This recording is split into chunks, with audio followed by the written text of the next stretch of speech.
Hello, everyone. Welcome to pre-lecture 20. This is going to be covering solubility equilibria and introducing you to our final equilibrium constant for the semester, Kf. So again, when we're thinking about KSP, oftentimes we're thinking about solubility. And so typically that means we're thinking about common ions, which are produced by some sort of solid compound, particularly a salt, dissolving to form a cation, the positive part, and an anion, the negative part. And so we have a KSP expression here for silver iodide. However, if we had another species that was maybe more fully soluble dissolved in the solution, such as sodium iodide, then we know that the amount of silver iodide that dissolves, it would ultimately decrease, and that is due to the presence of a common ion. So when sodium, when sodium iodide dissolves, we form more iodide, I minus. The presence of more iodide will push our reverse reaction to move back towards our solid, thus decreasing the amount of silver that we have dissolved. Okay, so that's a reminder of Le Chatelier's principle from chapter 13. And so in this example, consider what common ions would be present in these four options and what would decrease the solubility of magnesium hydroxide. So pause the video if you need to, take a moment to think about that. I'm going to reveal the answer now though. So the answers are both magnesium chloride and potassium hydroxide. And the reason both of these would decrease the solubility of magnesium hydroxide is if magnesium chloride dissolved, we'd get magnesium 2+ present. And so that would be one of our products that would be a common ion. And with potassium hydroxide, we would of course get hydroxide that would be present. That would be our other product. And so both of these salts could potentially move the formation of magnesium hydroxide back towards our reactant, which would be a solid, right? Also a reminder that if we added more magnesium hydroxide, it would be the form of the solid. And as long as our solution was saturated, it would not decrease the solubility of magnesium hydroxide, okay? Right, another thing that is a reminder from the beginning of chapter 14 are our different definitions of acids and bases. And so reminder that an Arrhenius acid and base, well, I guess an Arrhenius acid will produce H+, whereas an Arrhenius base will produce hydroxide.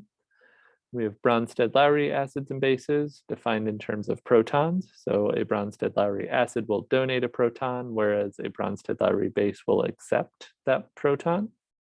That's how we define conjugate acids and bases.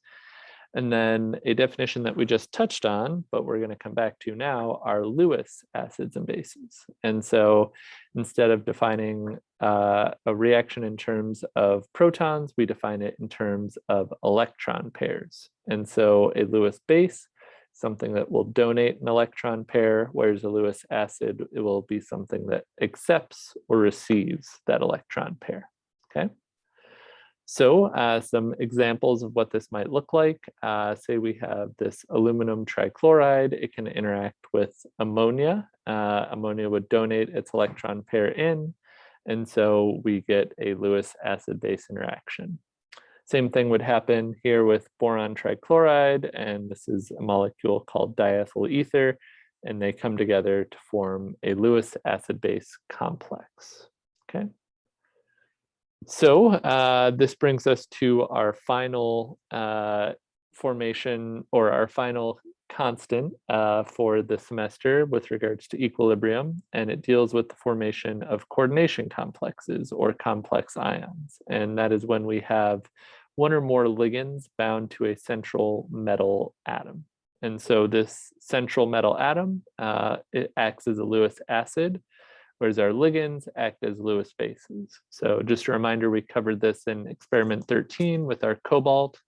That was our Lewis acid, and our different ligands that we added, our waters, our chlorides, our ethylene diamines, that were our different ligands acting as Lewis bases, okay? So with this, like I said, we will be in equilibrium, and our final constant for the semester is Kf, which is the formation constant. And so, for example, if we had silver and we added 2 equivalents of ammonia, which is this NH3, we're going to end up with a complex ion, AgNH3 2+. And as always, our mantra is products over reactants raised to their powers. And so our product divided by our reactant, we do have a 2 for the amine there, so we would need to include that squared term, okay? Kf, one thing that differentiates it from most of the rest of our equilibria is that all of our Kf numbers tend to be quite large. So instead of, for example, 1.7 times 10 to the negative 7th, we're on the other end of times 10 to the, where our numbers are pretty much always positive. So we have 1.7 times 10 to the 7th here, okay? And so using Kf, we can make many quote unquote insoluble metal cations soluble by forming complex ions through the addition of a Lewis base. And so if we go back to our example that we talked about last class, where we have silver chloride dissolving to form Ag plus and Cl minus, we have a Ksp for that reaction of 1.6 times 10 to the negative 10th. If we add in our ammonia, we're able to form a complex ion that we talked about on the last slide. And so in order to determine the solubility, we would just multiply our 2 equilibria constants by each other. So our overall K would be equal to Ksp times Kf. If we take those 2 values, multiply them together, we should get 2.72 times 10 to the negative 3rd, which is our overall K value, right? So there is a table here that may come in handy. You can see that pretty much all of these formation constants are very large. So we have even 10 to the 30th or 33rd or 30, yeah, basically very large K values. 10 to the 43rd, I think is the biggest one here for iron tetracyanate. So anyway, very big formation constants, things that to keep in mind there, okay? That's it for our pre-lecture. Hope that was informative. If you have any questions, please let me know. Otherwise, I will see you in class.